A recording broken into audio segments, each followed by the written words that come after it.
বিসমিল্লাহির রহমানির রহিম। আসসালামু আলাইকুম এভরিওয়ান।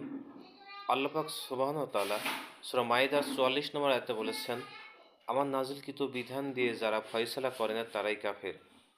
এই একটি আয়াতের একটি অংশ তামাম পৃথিবীর মানুষের জন্য যেন একটি উজ্জ্বল দৃষ্টান্ত রেখে গেছেন।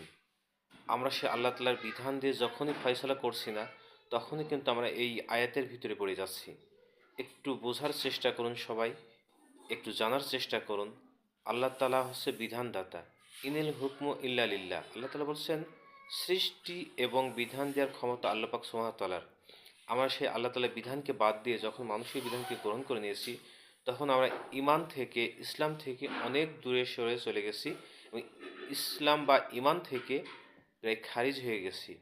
শুধু নামে বা মুখে শুধু ইসলাম বলি, আসলে আমাদের প্রকৃতপক্ষে ইসলাম বা ঈমান আমাদের ভিতর আছে কতটুকু, এই আয়াতটি আমাদেরকে প্রমাণ করে। আসসালামু আলাইকুম।